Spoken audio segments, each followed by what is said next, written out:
Problem रही ताहि दुआरे फेर एकेडमिक पावर हाउस में पोस्टिंग रहे, पावर हाउस में पोस्टिंग मतलब होइ छै जे मतलब कोनो टाइम में कॉलेज हेतै तो फिर बच्चा के टीचर चाहिए, बच्चा हमर 5th 6 में चलि आयल तो फिर हम डिसाइड करिए कि और कतऽ रहल जाए, या तो फरीदाबाद या फिर कोटा। तो और गोटा सब पूरा लोग हम एक महीना डिस्कस करिए कि कतऽ बच्चा के रखल जाए, मतलब कोटा में की माहौल छै तो ओतऽ हमरा पता चलत कोटा में छोटो बच्चा के लिए बहुत नीक छै। छोट बच्चा छोट छोट से करे जाए नीचे पैघ बजा के मतलब टॉपर के रख वह बच्चा छै, तो बच्चा के एक 6 में रहे और एक 4th में बच्चा के कोटा चलि गेल। आ कोरोना पीरियड फिर वापस एलो तो इंग्लिश स्कूल में एडमिशन करलिए, एक हमर फ्रेंड रहे ओकरा ओतऽ रखलिए एकरा सबको आ ओतहि से एकरा सबके मतलब 8th 9th 10th करलिए, 11 12 हम पढ़ल करते छी। हम MSc केने छी, MSc केने छी, B.Ed केने छी, C.Tech केने छी। हम प्रोफेशन नहीं हम नहीं, बच्चे सबके दुआरे हमर यह लागल बच्चा सबके भेल तो ऐसे मतलब बच्चा हमर प्रायोरिटी है, हमर पाई हमर प्रायोरिटी। नाम की किशोरी।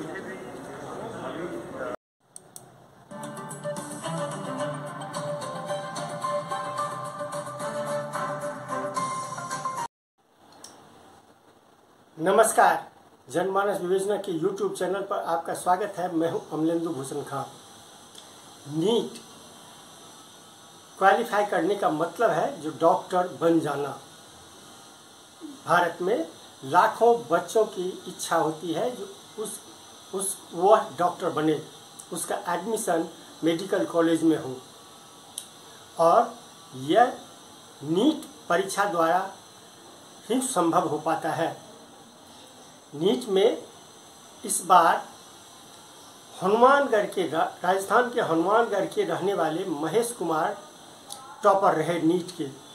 महेश कुमार ने 99.99 परसेंटाइल लाया और वो यानी 720 में से 686 नंबर 686 नंबर उन्होंने लाया और वो देश के टॉपर है। सेकंड पोजीशन पे MP के उत्कर्ष अवधिया आए हैं, जबकि महाराष्ट्र के कृषांग जोशी तीसरे स्थान पर रहे और चौथे स्थान पर दिल्ली के मृणाल किशोर झा रहे। मृणाल किशोर झा हालांकि बिहार के हैं, बिहार के बेतिया जिले से आते हैं, लेकिन पढ़ाई उनकी दिल्ली में ही हो रही है। आज हम इनमें से कुछ बच्चों से बात किए हैं जिनके माता पिता भी डॉक्टर हैं और वो अपने माता पिता की इच्छा तो पूरी किए ही और अपना जो एक डेस्टिनेशन मंजिल है उसको हासिल किया। खास बात इस बार ये है कि राजस्थान का जो रिकॉर्ड है compete करने वालों में वो बेहद ही अच्छा है। मृणाल किशोर झा हो या भाविया जैन दिल्ली में है, दिल्ली में पढ़ाई करती हैं। एलन कोचिंग इंस्टीट्यूट जो है उससे वो कोचिंग भी लेती हैं। मृणाल किशोर झा भी एलन के ही प्रोडक्ट हैं। और एक शिरीन है, शिरीन के माता पिता AIIMS all India institute of medical science नई दिल्ली में कैंसर रोग डिपार्टमेंट में कार्यरत हैं, डॉक्टर हैं, जबकि माता गवर्नमेंट में डॉक्टर हैं। इन्हीं बच्चों से मैंने बात की तो पता चला जो उन्होंने कैसे नीट को क्वालिफाई किया, compete किया। आइए सबसे पहले हम बात करते हैं चौथे रैंक हासिल करने वाले मृणाल किशोर झा से। हाँ, ये मेरे सामने में जो खड़ा है ये बच्चा नीट में बहुत अच्छा यानी 4th पोजीशन लाया है। इसका नाम क्या है ये इससे पूछते हैं। मृणाल किशोर झा। और कहाँ से पढ़ाई किए हो? हमने क्या कहते हैं अपनी कोचिंग एलन से की है, एलन दिल्ली से, और क्या कहते हैं अपनी स्कूलिंग हमने इंद्रप्रस्थ पब्लिक स्कूल से की है। Indraprastha public school. तो ये जो था स्कूली और कोचिंग को कैसे मैनेज करना है? मैनेज तो हम वैसे ही करते थे। तो क्या कहते हैं शुरू में जब वो हुआ मतलब वो क्या कहते हैं वो जब मतलब स्कूलिंग चलती थी तब क्या कहते हैं हम अपनी मतलब क्या कहते हैं मौसी के पास रहते थे। और क्या कहते हैं वहीं से जाते थे हम उनके क्या कहते हैं मतलब स्कूल करने के लिए। और क्या कहते हैं मैनेज तो हम ऐसे ही करते थे, मतलब जब टेस्ट होते थे तो क्या कहते हैं हम मतलब जस्ट पास होने के लिए करते थे, मतलब ज़्यादा फोकस नहीं करते थे। साइंस में तो हो ही जाता था, बस फिजिकल एजुकेशन इंग्लिश का देखना था तो वही वो हो जाता था, मतलब आसान से सब्जेक्ट हो जाता था। और क्या कहते हैं बाद में जब हुआ तो हम मतलब बाद में जब क्या कहते हैं वो सब खत्म हुआ, उस सब का लफड़ा खत्म हुआ तो हम पीजी में गए और क्या कहते हैं वहीं से हम एलन लाजपत नगर में करते थे। तो ये डॉक्टर बनने की पहले से इच्छा थी या और कुछ बनने का या चेंज हुआ या कंप्लीट कर गए? तो शुरू से मेरी यही इच्छा थी कि क्या कहते हैं हम पीसी भी लें और क्या कहते हैं मतलब क्योंकि बायो में इंटरेस्ट था मेरा इसलिए। अच्छा, ये 3 सब्जेक्ट होता है physics chemistry math, physics chemistry bio, तो इसमें तुम्हें कौन सा सब्जेक्ट सबसे इजी और सबसे अच्छा कठिन लगता था? सबसे इजी तो हम वैसे केमिस्ट्री रखते थे, लेकिन फिर भी मतलब मार्क्स उतने अच्छे हैं, लेकिन क्या कहते हैं मतलब जब एलन के टेस्ट होते थे तब केमिस्ट्री को सबसे आसान लगती थी और सबसे मुश्किल तो वही ऑब्वियसली फिजिक्स थी, क्योंकि क्या कहते हैं उसमें बहुत ज़्यादा प्रैक्टिस करनी पड़ती थी। जो बच्चे नीट के एस्पिरेंट हैं उसको कौन क्या सलाह देना चाहोगे ताकि वो भविष्य में अपना बढ़िया ये स्कोर कर सके? हम तो यही सलाह देना चाहेंगे कि वो कंसिस्टेंट पढ़ते रहें और क्या कहते हैं लेक्चर्स के अलावा प्रैक्टिस वो बहुत ज़रूरी है, वो करते हैं उसमें। हाँ, उससे तो हो जाएगा। जैसे स्कूल का जो भी कोई जो पढ़ाई थी या कोचिंग में जो पढ़ाया जाता था तो उसको कितने बार रिपीट करना या उसको उस पर एक्सरसाइज करना है? वैसे क्या कहते हैं एग्जैक्ट तो नहीं गिना, लेकिन क्या कहते हैं मतलब एग्जैक्ट नहीं गिना इसका मतलब यही है कि क्या कहते हैं हम अनगिनत बात कर सकते हैं क्या कहते हैं कोचिंग के लिए, स्कूल के लिए तो मतलब क्या कहते हैं जस्ट बेसिकली हमको बस थोड़ा सा चीज़ क्या कहते हैं मतलब पास होना था, उसके अलावा हम उस पर ज़्यादा फोकस नहीं करते थे। लेकिन कोचिंग में वही क्या कहते हैं बहुत बार रिवाइज करता था। रिवीजन कितने बार आप कर लेते थे? अप्रॉक्स क्या कहते हैं अप्रॉक्स हम आइडिया नहीं लगा सकते, क्योंकि क्या कहते हैं इतनी बार किया हमने तो मतलब क्या कहते हैं आखिरी 4 या 5 महीने सिर्फ रिवाइज ही किया तो गिन नहीं सकते उसे, लेकिन क्या कहते हैं वही मतलब क्या कहते हैं गिना नहीं जा सकते। Thank you. मेरे सामने खड़े हैं मृणाल किशोर झा के पिताजी, जो मृणाल किशोर पूरे भारतवर्ष में 4थे नंबर पे नीट एग्ज़ाम में आया है, 4थे नंबर 4th पोजीशन है ऑल इंडिया में, और उनके पिताजी मेरे सामने हैं। आपका बच्चा कितने घंटे पढ़ता था या आप लोग पढ़ने के लिए बोलते थे? सर उसको प्रिपरेशन के दौरान किसी तरह का कोई प्रेशर हमारे तरफ से नहीं था, लेकिन उसका एफर्ट जो है कंसिस्टेंट एफर्ट था। वो जो उसको टारगेट थे, जो डेली का उसका सिलेबस था, डेली का टारगेट था, उस टारगेट को पूरा करने के लिए उसको 4 घंटे लगे, 5 घंटे लगे, 6 घंटे लगे। वो फिक्स आवर्स उसके नहीं थे, उस टारगेट को पूरा करता था। क्वेश्चंस के उसके प्रैक्टिस के नंबर ऑफ क्वेश्चन के प्रैक्टिस मिनिमम जो है 500 से 600 क्वेश्चन ऑब्जेक्टिव टाइप का चूँकि पैटर्न था तो उसको पूरा करने की कोशिश करता था और करके ही वो मतलब ख़त्म करता था अपने दिनचर्या। उसका हॉबी और क्या है, कुछ बता सकते हैं? हॉबी जो है उसका वैसे फिजिकल स्पोर्ट्स वगैरह में थोड़ी सी कम है, लेकिन वो डिजिटल आजकल डिजिटल युग है तो उसमें जो है मूवी वगैरह जो है वो देखना और साथ में ऑनलाइन गेम्स वगैरह का जो है वो थोड़ा सा जब इस अपने एकेडमिक एक्टिविटी से फ्री होता था तो करता था। आप NBCC में NHPC में GM है, जनरल मैनेजर। और कैसे आपने अपने बच्चों को मैनेज किया, उसका कोचिंग और उसका स्कूलिंग, इसको एक कोचिंग से स्कूल से निकल करके कोचिंग भेजना, बच्चे किस तरह से मैनेज होते थे? क्योंकि आज के समय में बहुत टफ कंपटीशन हो गया है, हर एक लेवल पे उसके कंपटीशन है, तो एक प्लान्ड वे में अगर किसी एग्ज़ाम का तैयारी नहीं हो तो शायद सक्सेस मिलना असंभव है। तो उसके लिए प्रॉपर प्लानिंग, जैसे नॉर्मली क्या होता है जो हम लोगों का ये फोकस रहता है कि पहले 10th कर ले, फिर 12th कर ले, फिर उसका 12th करने के बाद फिर प्रिपरेशन करें। तो उसमें जो है मेरा ये मानना है जो मेडिकल को क्रैक करने के लिए, नीट को क्रैक करने के लिए मिनिमम 4 ईयर जो है आपकी रिक्वायरमेंट है। मतलब एक्टिवली बेशक 2 साल आप करें, लेकिन उसके पहले आपको बैकअप होना चाहिए। तो मृणाल की जहाँ तक बात है तो उसने 9th क्लास से अपना प्रिपरेशन स्टार्ट कर दिया था और वो फोकस्ड था, उसमें कहीं पे भी कोई डेविएशन नहीं थे, टारगेट में कोई डेविएशन नहीं था। इनफैक्ट मैंने कभी कभी उसको बोलते हुए थे जो आप जो है ऐसा करो, जो इंजीनियरिंग की तैयारी करो, क्योंकि उसमें आपके पास मल्टीपल लेयर के इंस्टीट्यूट्स हैं। अगर मान लीजिए आप IIT नहीं हुआ, NIT हुआ, NIT नहीं हुआ तो स्टेट इंजीनियरिंग कॉलेज है, लेकिन उसका कंसिस्टेंट था, डिटरमाइंड था जो हमें मेडिकल ही चूज करने हैं। तो उसके हिसाब से उसने स्टार्टिंग में ही प्लान किया था और स्टार्टिंग में ही 9th से वो ऑलमोस्ट उसने तैयारी शुरू कर दी थी। और मैं अभी कहने में मुझे कोई झिझक नहीं है कि वो 10th तक जो है लगभग 60 to 70% सिलेबस उसके कवर्ड थे 11th-12th के। तो मेन स्ट्रेटजी आपका मैटर करता है, प्लानिंग मैटर करता है, इसके अलावा एग्जीक्यूशन, प्रॉपर एग्जीक्यूशन मतलब स्टडी, प्रॉपर स्टडी जो है स्टडी की प्लानिंग, जैसे एक टारगेट है उस टारगेट के हिसाब से आपको अचीव करने, वो फोकस्ड उसके अप्रोच थे। ये सारा मिलने के बाद जो है ये अचीवमेंट शायद मृणाल को मिल पाया है और मैं यहाँ पे अभी आपके सामने खड़ा। ये थे मृणाल के पापा। आपका नाम क्या हुआ? मनोज कुमार झा। मनोज कुमार झा। और इनका बच्चा 4th पोजीशन ऑल इंडिया में नीट एग्ज़ाम में क्रैक किया है। बहुत बहुत धन्यवाद आपको। भाव्या जैन ये 86 पोजीशन पे हैं, ऑल इंडिया रैंक में इनका स्थान है 86।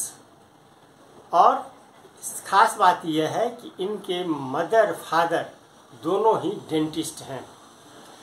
GK ग्रेटर कैलाश में इनके माता पिता डेंटिस्ट प्रैक्टिस करते हैं और ये अपने भाव्या जैन अपने मदर फादर के सपनों को साकार कैसे किया ये इन्हीं की जुबानी से सुनते हैं। आपका नाम क्या है? भाव्या जैन। और नीट जो एग्ज़ाम है इसमें आपका रैंक क्या है? 107। 107 ये ऑल इंडिया में वो रैंक है। आप जो इस नीट को क्रैक किए हैं इसके लिए आपने क्या क्या किया, क्या क्या ये स्टेप लिया और कितनी मेहनत आपने की? सबसे पहले तो मैं अपनी क्लासेस रेगुलरली अटेंड करती थी। I would try not to skip any test. हमें बहुत ज़रूरी है कंसिस्टेंट रहना टेस्ट के साथ, क्योंकि टेस्ट देंगे वो हमारे लिए माइक्रो टारगेट सेट करने में हेल्प करता है। तो फिर हम उस हिसाब से पढ़ सकते हैं, अपना सिलेबस अच्छे से कंप्लीट कर सकते हैं। तो ये एक चीज़ थी। फिर मैं अपनी कोचिंग एलन के सारे मॉड्यूल अच्छे से लगाती थी और मिस्टेक नोटबुक भी बनाई थी मैंने। जो हमारे एलन के यहाँ टेस्ट होते थे वो अच्छे थे, स्पेशली जब मैं एंड में दिए थे वो जो इस साल नीट था वो मुश्किल आया था हमारा काफ़ी। तो हमने थोड़ा वो प्रेपरेशन हमें मिल गई थी कि अगर मुश्किल पेपर आए बाय चांस तो हमें ऐसे करना चाहिए। तो वो जो स्ट्रेस हैंडल करना सिखा दिया था उस टेस्ट ने हमें, वो हेल्प की थी उसने मुझे फाइनल डे पे। ये नीट में तो फिजिक्स, केमिस्ट्री और बायो का एग्ज़ाम होता होगा, तो इस 3 सब्जेक्ट में आपके लिए सबसे ये कठिन माना जाए, टफ, और सबसे ये इजी कौन सब था? मुझे सबसे मुश्किल था इनऑर्गेनिक केमिस्ट्री लगती थी, वो मुझसे याद ही नहीं होती थी। और आसान मुझे फ़िज़िक्स पढ़ने में सबसे ज़्यादा मज़ा आता था। फिजिक्स और बायो भी अच्छी लगती थी। NCERT पढ़ती थी मैं बस बायो। अच्छा। और इस एग्ज़ाम को क्रैक करने के लिए आप ये सबसे पहले ये बताइए, स्कूल और इंस्टीट्यूशन दोनों को आप कैसे मैनेज किए? तो हमारे लिए ज़रूरी है कि हम जब हम कोचिंग जाते हैं उससे हमारा रूटीन एक सेट हो जाता है, जिससे जिस दिन हमारा स्कूल नहीं है उस दिन भी हम आके पढ़ सकते हैं। और हम जब और बच्चे से मिलते हैं, हम टेस्ट देते हैं, तो हमारा एक रूटीन सेट हो जाता है। स्कूल और कोचिंग में हम सेम ही चीज़ पढ़ रहे होते हैं। तो हमें बस ये करना होता है कि मैं स्कूल पे जेन्युइनली इतना ध्यान नहीं देती थी, कम ध्यान देती थी। स्कूल हो जाता था मैनेज, कोचिंग के टेस्ट पे ज़्यादा ध्यान देती थी, कोचिंग के हिसाब से ही पढ़ती थी। और स्कूल में भी लगभग वही चल रहा होता था जो कोचिंग में पढ़ा रहे होते थे। तो वो नहीं, स्कूल में तो ये सिलेबस जो है NCERT का, हाँ। उसको पूरा करके कोचिंग में टेक्निकली वो आपको कुछ समझाते होंगे। हाँ। तो दोनों में तो काफ़ी अंतर होता है। तो कोचिंग में मुझे इतना करा देते थे कि स्कूल के लिए फिर मुझे कुछ एडिशनल वो बेनिफिट मतलब कुछ अलग से नहीं पढ़ना पड़ता था। कोचिंग में इतने अच्छे से समझा देते थे कि वो स्कूल की जो भी चीज़ें प्रॉब्लम्स हैं वो कवर अप हो जाती थी। जो इंग्लिश है वो मुझे अलग से पढ़नी पड़ती थी। ये जो एग्ज़ाम आपने क्रैक किया है, ये 12th एग्ज़ाम ये के तुरंत बाद हो गया या नहीं, उसके बाद हुआ है। उसके बाद हुआ? यानी आपके 12th एग्ज़ाम के रिजल्ट निकला, उसके बाद ये नीट में आपने ये क्वालिफाई किया। तो ये जो स्टूडेंट अब तो आपने क्रैक कर दिया, जो नेक्स्ट ईयर अपीयर होंगे या उसके बाद अपीयर होंगे, उसके लिए कुछ ट्रिक आप देना चाहेंगे? मैं इनको यही बोलूँगी कि practice and consistency is everything. आपको अपने इंस्टीट्यूट में थोड़ा भरोसा भी रखना चाहिए और अपने पेपर्स अच्छे से देनी चाहिए, अपनी मिस्टेक्स को अच्छे से एनालाइज करना चाहिए। मिस्टेक्स से ही सबसे ज़्यादा सीखता है इंसान। और इसमें ये आपके परिवार के मम्मी पापा उन्होंने बहुत भैया सपोर्ट दिया मुझे, मेरे पेरेंट्स ने और मेरे आपकी मम्मी और पापा क्या करते हैं? मेरे मम्मी पापा डेंटिस्ट हैं। दोनों? हाँ जी। दोनों डेंटिस्ट है। तब तो ये आपका एक तरह से जो मेडिकल का वो इसको हेरिटेज ही बोला जाए, जी। मेरे फैमिली में परंपरा जो है उसको आप ये आगे बढ़ा रही हैं। आपकी इच्छा कहाँ है पढ़ने की? MAMC में, मौलाना आज़ाद या VMMC, अभी वो डिसाइड नहीं किया है। और बाय द वे अगर एम्स मिले तो फिर? वो मिलेगा ही नहीं। नहीं, 107 नंबर है तो नहीं, 47 पे बंद हो जाता है एम्स। जनरल कोटा में नहीं मिलेगा। और यहाँ आपका स्कूल जो था वो कौन सा था? Amity international Saket. Amity international Saket. चलिए, आपको बहुत बहुत धन्यवाद। Thank you so much. बढ़िया से डॉक्टर बनिए। मेरे सामने में बैठी हुई है, आपका नाम क्या है? तनुष्का जैन। तनुष्का जैन। जैन। आपने नीट क्रैक किया है और ये आप 12वीं के तुरंत बाद किया है या कुछ? 12वीं के साथ किया। 12वीं के साथ किया है। कहाँ आपकी स्कूलिंग हुई? मेरी स्कूल है new Delhi convent new Delhi. Secondary school. अच्छा। और कोचिंग आपने एलन से किया। तो ये जो कोचिंग और स्कूल की पढ़ाई, इसमें थोड़ा सा टेक्निकली तो अंतर होता होगा? टीचर्स हेल्प बहुत करते थे, वो गाइडेंस देते थे कि हमें किस हिसाब से किस चीज़ों को कैसे करना। आपका ये पहले से डॉक्टर बनने का था कुछ एम, या चलो नीट दे देते हैं फिर नहीं होगा JEE दे देंगे? डॉक्टर बनने का था। तो आपके मम्मी पापा क्या करते हैं?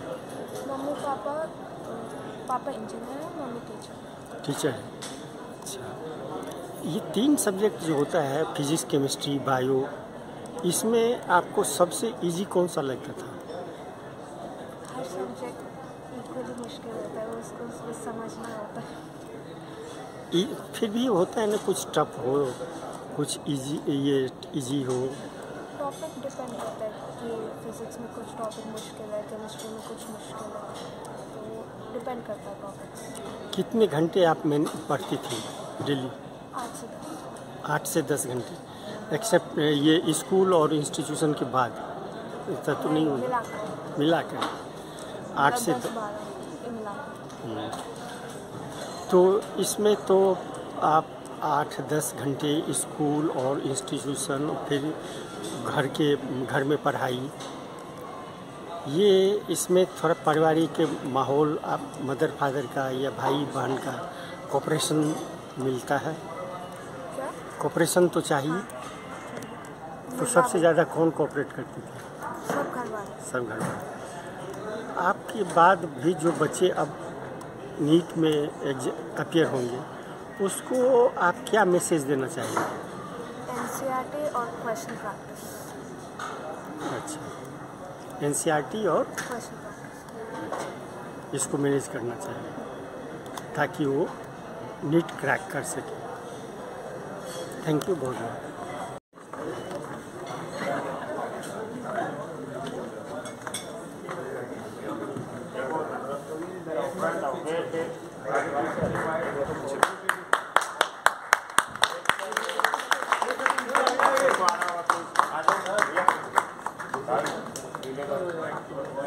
थोड़े बहुत क्वेश्चंस में आइडिया से कर दिया जो लास्ट में ठीक निकल गया। और ऐसा हमेशा नहीं होता किसी भी कॉम्पिटिटिव एग्जाम में कि आपको हमेशा ही आंसर पता हो, पेपर कहीं से भी आ सकता है। एंड एक पेपर का एक हॉलमार्क है किसी भी कॉम्पिटिटिव एग्जाम का कि वो प्री डिसाइडेड नहीं होता, हमेशा कुछ ना कुछ अनएक्सपेक्टेड एलिमेंट होता है जो डिफरेंशिएट करता है एक बेहतरीन कैंडिडेट को बाकी एवरेज कैंडिडेट से।